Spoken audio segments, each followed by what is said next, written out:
Hello guys, good morning. Welcome back to MC Chandu Manoj YouTube channel.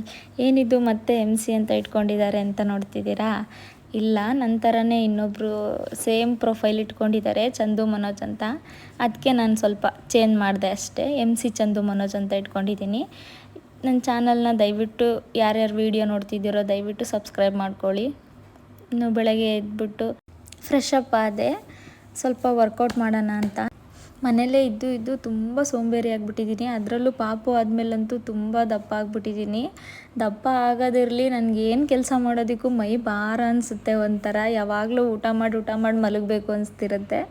ಅದಕ್ಕೆ ಸ್ವಲ್ಪ workout start ಮಾಡೋಣ ಅಂತ ಅಂದ್ಕೊಂಡೆ. ಬಟ್ ಇದು ನಿಮಗೆ ಸಿಲ್ಲಿ ಅನಿಸ್ಬೋದು, ಆದರೆ ನಿಜವಾಗ್ಲೂ ನಂಗೆ ಹಾಗೆ ಅನಿಸ್ಬಿಟ್ಟಿದೆ. ನನ್ನ ಬಾಡಿ ಫುಲ್ಲು ನನಗೆ ವೆಯ್ಟ್ ಅನಿಸ್ತಿದೆ.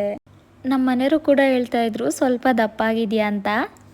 ದಪ್ಪ ಆಗೋದಿರಲಿ, ಎಕ್ಸಸೈಸ್ ಮಾಡೋದ್ರಿಂದ, ಯೋಗ ಮಾಡೋದ್ರಿಂದ ನಮ್ಮ ಹೆಲ್ತೆ ತಾನೇ ಚೆನ್ನಾಗಿರೋದು. ಹಾಗಾಗಿ ಸ್ಟಾರ್ಟ್ ಮಾಡೋಣ ಅಂತ ಈಗ ಫಸ್ಟು ನಾನು ಸೂರ್ಯ ನಮಸ್ಕಾರ ಮಾಡ್ತಾಯಿದ್ದೀನಿ. ಮೇಯ್ನ್ ಬೇಕಾಗಿರೋದಿದೆ ಅಲ್ವಾ, ಇದು ನಿಜವಾಗ್ಲೂ ಹೇಳ್ತೀನಿ. ನನಗೆ ಇದೆಲ್ಲ ಎಕ್ಸಸೈಸ್ ಮಾಡಬೇಕಾದ್ರೆ ನಮ್ಮ ಹೆಲ್ತ್ ನಮಗೆ ಎಷ್ಟು ಇಂಪಾರ್ಟೆಂಟ್ ಅಲ್ವಾ ಅನಿಸ್ಬಿಡ್ತು ನನಗೆ. ನಿಜವಾಗ್ಲೂ ಹೇಳ್ತಾ ಇದ್ದೀನಿ, ನೀವು ಮನೇಲಿ ಯಾರ್ಯಾರೆಲ್ಲ ಇರ್ತೀರೋ ದಯವಿಟ್ಟು ಎಕ್ಸಸೈಸ್ ಮಾಡಿ ಮನೆಯಲ್ಲೇ. ಅಟ್ಲೀಸ್ಟ್ ಒಂದು ½ ಆದರೂ ಮಾಡಿ. ಯಾವಾಗ ಫ್ರೀ ಇರುತ್ತೋ ಆವಾಗಾದರೂ ಮಾಡಿ. ನಿಜವಾಗ್ಲೂ ಹೇಳ್ತಾ ಇದ್ದೀನಿ, ಎಷ್ಟು ಬಾಡಿಗೆ ರಿಲೀಫ್ ಅನಿಸುತ್ತೆ ಗೊತ್ತಾ ಇದು. ನನಗಂತೂ ತುಂಬ ರಿಸಲ್ಟ್ ಕೊಟ್ಟಿದೆ ಇದು. ನಾನು ಮಿನಿಮಮ್ ಅಂದರೂ ಇದೊಂದು 10 ಡೇಸಿಂದ ವರ್ಕೌಟ್ ಮಾಡ್ತಾಯಿದ್ದೀನಿ. ಬಟ್ ನಾನು ಡಂಬಲ್ಸ್ ಇಟ್ಕೊಂಡಿರಲಿಲ್ಲ ಅಷ್ಟೇ. ಅಷ್ಟು ಬಿಟ್ಟರೆ ನಾನು ಯೋಗ ಎಲ್ಲ ಮಾಡ್ತಾಯಿದ್ದೆ, ಎಕ್ಸಸೈಸು, ವಾಕಿಂಗ್ ಎಲ್ಲ. ಹಾಗೆ ಇದು ನಾನು ಯಾವುದೇ ರೀತಿ ಶೋಕಿಗಾಗಲಿ ಜನಗಳು ನೋಡಲಿ ಅಂತ ಮಾಡ್ತಾ ಇಲ್ಲ. ನನಗೆ ನನ್ನ ಪರ್ಸ್ನಲ್ ಡಾಕ್ಟ್ರೇ ಸಜೆಸ್ಟ್ ಮಾಡಿದ್ದಾರೆ, ಯೋಗ ಮಾಡಲೇಬೇಕು, ಎಕ್ಸಸೈಸ್ ಮಾಡಲೇಬೇಕು ನೀವು ಅಂತ. ಅಟ್ಲೀಸ್ಟ್ ದಿನಕ್ಕೆ 1 ಅವರ್ ಆದರೂ ನೀವು ಮಾಡಲೇಬೇಕು ಅಂತ, ಯಾವಾಗಾದರೂ ಟೈಮ್ ಫ್ರೀ ಸಿಕ್ಕಾಗ. ಸೊ ಹಾಗಾಗಿ ನೀವು ಯಾರೂ ತಪ್ಪು ತಿಳ್ಕೊಬೇಡಿ, ನಾನು ಶೋಕಿಗಂತೂ ಮಾಡ್ತಾ ಇಲ್ಲ ಇದನ್ನೆಲ್ಲ, ಓಕೆನಾ?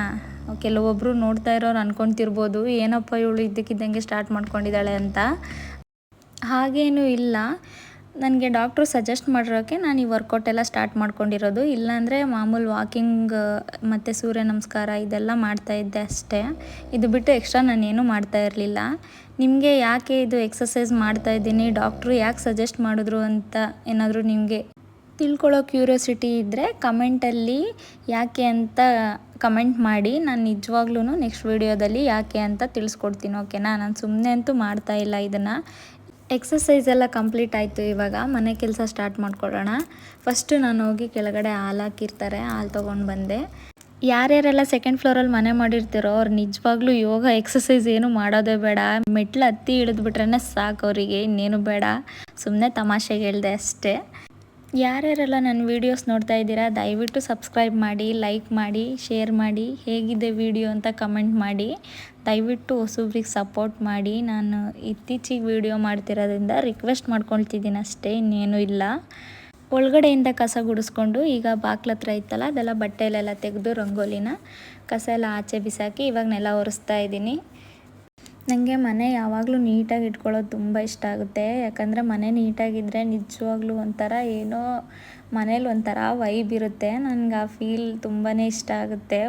ಸ್ವಲ್ಪ ಹೊತ್ತು ನಾಷ್ಟ ಎಲ್ಲ ಲೇಟಾಗಿ ತಿಂದರೂ ಪರವಾಗಿಲ್ಲ, ಲೇಟಾಗಿ ಮಾಡಿದ್ರೂ ಪರವಾಗಿಲ್ಲ, ನನಗೆ ಫಸ್ಟು ಕೆಲಸ ನೀಟಾಗಿ ಹಾಕ್ಬೇಕಷ್ಟೇ. ಆಚೆನೂ ಕೂಡ ನಾನು ಮಾಪಲ್ಲೇ ನೆಲ ಒರೆಸೋದು, ಮೆಟ್ಲು ಆಗಿರ್ಬೋದು, ಮುಂದ್ಗಡೆ ಇರ್ಬೋದು, ಎಲ್ಲ ನಾನು ಮಾಪಲ್ಲೇ ನೆಲ ಒರೆಸೋದು. ನಾನು ಫಸ್ಟು ದೇವ್ರ ಮನೆ ಬಾಗಿಲಿಗೆ ಅರಿಶಿನ ಕುಂಕುಮ ಇಡ್ತೀನಿ, ಆಮೇಲೆ ಆಚೆ ಕಡೆ ಮಾಡ್ತೀನಿ. ನಾನು ಫಸ್ಟು ಇವಾಗ ಅರಿಶಿನ ಕುಂಕುಮ ಎಲ್ಲ ಇಟ್ಬಿಟ್ಟು ರಂಗೋಲಿ ಎಲ್ಲ ಹಾಕ್ಬಿಟ್ಟು ನೆಕ್ಸ್ಟ್ ಈಗ ಆಚೆ ಹೋಗಿ ಅಲ್ಲೂ ಕೂಡ ಅರಿಶಿನ ಹಚ್ತೀನಿ ಫಸ್ಟು ನಾನು. ನಂಗೆ ಅರಿಶಿನ ಹಚ್ಚೋದು ಇಷ್ಟ ಅನ್ನೋದಕ್ಕಿಂತ ನನಗೆ ಅದೊಂದು ರೂಢಿಯಾಗಿ ಹೋಗಿದೆ ಮುಂಚೆಯಿಂದನೂ. ಮದುವೆ ಆದಾಗಿಂದ ರೂಢಿಯಾಗಿ ಹೋಗಿದೆ. ಅದಕ್ಕೂ ಮುಂಚೆ ನಾನೇನು ಇಡ್ತಾ ಇರಲಿಲ್ಲ ಅಮ್ಮ ಮನೇಲಿ. ನಾವು ಹೆಣ್ಮಕ್ಳು ಎಷ್ಟು ಕಲಿತ್ರೂ ಸಾಲಲ್ಲ, ಎಲ್ಲದನ್ನು ಕಲಿತಾನೇ ಇರಬೇಕು ಹೊಸದಾಗಿ. ನಾನು ಕೂಡ ಅದೇ ಪ್ರಯತ್ನದಲ್ಲಿದ್ದೀನಿ, ಕಲಿತಾ ಇದ್ದೀನಿ ಎಲ್ಲನೂ ತಿಳ್ಕೊಂಡು. ನಾನು ಯಾವಾಗಲೂ ಡೈಲಿ 9-10 ಗಂಟೆಗೆ ಎದ್ದೊಳ್ತಿದ್ದೆ ಮುಂಚೆ. ಮದುವೆ ಆಗೋ ಹೊಸದ್ರಲ್ಲಿ ನಮ್ಮ ಅತ್ತೆ ಬೈತಾ ಇದ್ದರು ಯಾವಾಗ್ಲೂ, ಎದ್ದು ಮನೆ ಕೆಲಸ ಬೇಗ ಮಾಡಬೇಕು ಅಂತ. ಅದರಲ್ಲೂ ಫಸ್ಟು ಎದ್ದಿದ ತಕ್ಷಣ ಹೆಣ್ಮಕ್ಳು ಮುಖ ತೊಳ್ಕೊಂಡು ಬಾಗಿಲು ಬಳಿಬೇಕು ಫಸ್ಟು, ಅದೇ ಇರೋದು ಮೇಯ್ನು ಅಂತ ನಾನು ಆವಾಗಿಂದನೇ ರೂಢಿ ಮಾಡ್ಕೊಂಡಿದ್ದು. ಅವ್ರು ಬೈದು ಎದ್ದೊಳಿಸ್ತಿದ್ರು. ಅವ್ರು ಎದ್ದೊಳಿಸಿಲ್ಲ ಅಂದರೂ ನಮ್ಮ ಮನೆಯವ್ರು ಬಿಡ್ತಾ ಇರಲಿಲ್ಲ. ಚಂದು 5 ಗಂಟೆ ಆಯಿತು, ಚಂದು 6 ಗಂಟೆ ಆಯಿತು ಅಂತ ಎದ್ದೊಳಿಸ್ತಾನೆ ಇದ್ದರು. ಆವಾಗಿಂದ ರೂಢಿಯಾಗೋಗಿದೆ ಬೆಳಗ್ಗೆ ಎದ್ದಿದ ತಕ್ಷಣ ಬಾಗಿಲು ಬಳಿಯೋದು, ಕೆಲಸ ಮಾಡೋದೆಲ್ಲ. ನಮ್ಮ ಮನೆಯವ್ರಿಗೂ ಕಾಫಿ ಮಾಡಿಕೊಟ್ಟೆ. ನಾನು ಕಾಫಿ ಕುಡಿಯೋಣ ಅಂತ ಆಚೆ ಬಂದೆ. ಆಚೆ ಸ್ವಲ್ಪ ಹೊತ್ತು ಏನೋ ಕಾಫಿ ಕುಡಿಯೋದ್ರಲ್ಲಿ ಒಂಥರ ಮನಸ್ಸಿಗೆ ಸಮಾಧಾನ ಸಿಗುತ್ತೆ. ನಿಮಗೆ ಯಾವ ಥರ ಕುಡಿತೀರಾ ನೀವು ಕಮೆಂಟ್ ಮಾಡಿ.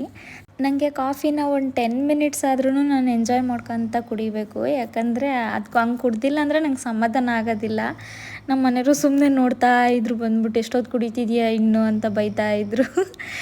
ಬೈತಾ ಇದ್ದೆ, ನಾವು ಹಿಂಗೆ ಕಿತ್ತಾಡ್ತಾನೇ ಇರ್ತೀವಿ ದಿನ ಪೂರ್ತಿ. ಸಾರಿ, ಬೆಳಗ್ಗೆ ನಾನು ನಾಷ್ಟ ಮಾಡೋದು ವೀಡಿಯೋ ಮಾಡೋಕ್ಕಾಗಲಿಲ್ಲ, ಹಾಗಾಗಿ ಮಧ್ಯಾಹ್ನದ ವೀಡಿಯೋ ಮಾಡ್ತಾಯಿದ್ದೀನಿ. ಮಧ್ಯಾಹ್ನ ನಾನು ಬಿರಿಯಾನಿ ಮಾಡಿದ್ದೆ, ಬಿರಿಯಾನಿ ಮತ್ತು ಗ್ರೇವಿ ಮಾಡಿದ್ದೆ. ಅದನ್ನು ಇವಾಗ ಊಟ ಮಾಡ್ತಾಯಿದ್ದೀವಿ. ನೋಡಿ, ನಾನು ಬಿರಿಯಾನಿ ಮಾಡೋದೇನು ವೀಡಿಯೋ ಮಾಡಲಿಲ್ಲ, ಯಾಕಂದರೆ ನಮಗೆ ಆಚೆ ಹೋಗೋದು ಕೆಲಸ ಇತ್ತು ಸ್ವಲ್ಪ, ಅದಕ್ಕೆ ವೀಡಿಯೋ ಮಾಡಲಿಲ್ಲ. ಸ್ವಲ್ಪ ಹೊತ್ತು ರೆಸ್ಟ್ ಮಾಡೋಣ ಅಂಥೇಳಿ, ಊರಿಗೆ ಹೋಗೋದಿತ್ತಲ್ವ ಅದಕ್ಕೆ. ಊಟ ಆದಮೇಲೆ ನಮ್ಮ ಪಾಪು ಸ್ನಾನ ಮಾಡಿಸ್ಕೊಂಡು ಆಚೆ ಕರ್ಕೊಂಡು ಬಂದೆ. ಸ್ವಲ್ಪ ಹೊತ್ತು ಆಟ ಆಡ್ತಾಳೆ ಅಂತ. ಆದರೆ ಅವಳು ಆಟ ಆಡೋದು ಬಿಟ್ಟು ಸುಮ್ಮನೆ ನಾನು ಬೆಳಗ್ಗೆ ಹೊತ್ತು ವಾಕ್ ಮಾಡ್ತೀನಲ್ವ, ಅದನ್ನ ನೋಡ್ಕೊಂಬಿಟ್ಟಿದ್ದಾಳೆ ಅವಳು. ವಾಕ್ ಮಾಡ್ತಾನೇ ಇದ್ಲು, ಆ ಕಡೆಯಿಂದ ಈ ಕಡೆ, ಈ ಕಡೆಯಿಂದ ಆ ಕಡೆ. ನಾನು ಸುಮ್ಮನೆ ಕುತ್ಕೊಂಡು ನೋಡ್ತಾ ಇದ್ದೆ ಅವಳನ್ನ. ನಾನೇನು ಆಟ ಆಡಿಸ್ತಿರ್ಲಿಲ್ಲ, ಅವಳು ಒಬ್ಬಳೇ ಆಟ ಆಡ್ಕೊಳ್ಳೋಳು. ಹಾಗೇ ಕೆಳಗಡೆ ಹುಡುಗರಿದ್ರು, ಅವ್ರ ಜೊತೆಗೆ ಆಟ ಆಡ್ಕೊತಾ ಇದ್ಲು. ಸೊ ಇದಾಗಿತ್ತು ಇವತ್ತಿನ ನನ್ನ ವ್ಲಾಗ್. ವಿಡಿಯೋ ಇಷ್ಟ ಆದರೆ ಖಂಡಿತ ಲೈಕ್ ಮಾಡಿ, ಇಷ್ಟ ಆಗಿಲ್ಲ ಅಂದರೆ ಡಿಸ್ಲೈಕ್ ಮಾಡಿ. ಹಾಗೆ ಸಬ್ಸ್ಕ್ರೈಬ್ ಮಾಡೋದು ಮರಿಬೇಡಿ. ಸಿಗ್ತೀನಿ ನೆಕ್ಸ್ಟ್ ವ್ಲಾಗಲ್ಲಿ. ಅಲ್ಲಿವರೆಗೂ